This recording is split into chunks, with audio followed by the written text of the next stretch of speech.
बॉलीवुड की क्वीन कही जाने वाली कंगना रनौत एक बार फिर सुर्खियों में है। विभिन्न मामलों पर उनकी बेबाक टिप्पणियां और जमाने भर से टकराने का उनका हौसला देखकर कुछ लोग भले इसे राजनीति से जोड़ रहे हों, लेकिन अपनी एक्टिंग के लिए 3 राष्ट्रीय पुरस्कार और 4 फिल्म फेयर अवार्ड जीत चुकी बॉलीवुड की यह क्वीन अपने करियर के शुरुआती दिनों से ही बॉलीवुड के दिग्गजों से पंगा लेती रही हैं और उससे भी बहुत पहले वह बचपन से धारा के विपरीत बहते हुए अपना रास्ता बनाती रही हैं। 23 मार्च 1987 को हिमाचल प्रदेश के मंडी जिले में एक छोटे से कस्बे भामला में जन्मी उनकी माता आशा रनौत एक स्कूल में शिक्षिका थी और पिता अमरदीप रनौत का अपना कारोबार था।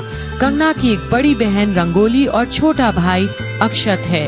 रंगोली पिछले कई बरस से बॉलीवुड में कंगना के साथ हैं और कई बार कंगना की टिप्पणियों पर आने वाली तल्ख प्रतिक्रियाओं का जवाब रंगोली ही देती रही हैं। विद्रोही स्वभाव की कंगना को लीक से बंधना कभी रास नहीं आया। बचपन से उनके छोटे भाई को खिलौना, बंदूक और उसे गुड़िया दी जाती तो वह न सिर्फ उसे लेने से इनकार कर देती थी, बल्कि इस भेदभाव का पुरजोर विरोध भी करती थी। उन्हें अपनी मर्जी के कपड़े पहनना और अपने हिसाब से जीना पसंद था। कंगना ने विरोध के अपने इस गुण को फिल्मी दुनिया में रहते हुए भी बचाए रखा और तमाम तरह के भेदभाव के खिलाफ खड़ी नजर आई।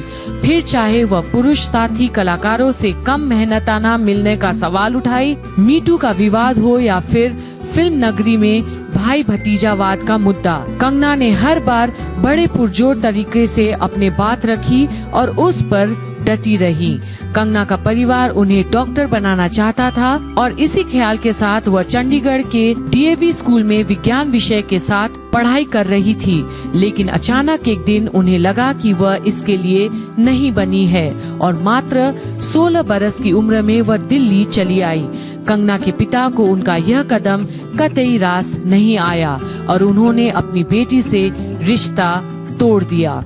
दिल्ली में कुछ समय तक मॉडलिंग करने के बाद कंगना ने अभिनय का रुख किया और अस्मिता थिएटर ग्रुप के साथ जुड़ गई। इस दौरान उन्होंने कुछ नाटकों में काम किया और उनके अभिनय की खूब सराहना हुई। यहाँ अपनी अभिनय की धार परखने के बाद कंगना सपनों की नगरी मुंबई पहुँच गई और आशा चंद्रा के ड्रामा स्कूल में 4 महीने का कोर्स करने के बाद अपने सपनों की दुनिया में पहुंचने का रास्ता तलाशने में जुट गई। कंगना ने 2004 में अनुराग बसु के निर्देशन में फिल्म गैंगस्टर में काम करने का मौका मिला और 17 साल की लड़की ने अपने अभिनय से अपनी आगे की राह आसान कर ली।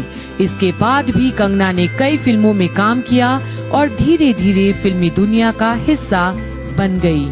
वर्ष 2008 में आई फिल्म फैशन कंगना रनौत को 7वें आसमान पर ले गई। फैशन और मॉडलिंग की दुनिया के सियाह चेहरे को बयां करती इस फिल्म में कंगना ने नशा करने के कारण बर्बाद हुई मॉडल सोनाली गुजराल की भूमिका को इस अंदाज में निभाया कि उन्हें इसके लिए राष्ट्रीय पुरस्कार से नवाजा गया था।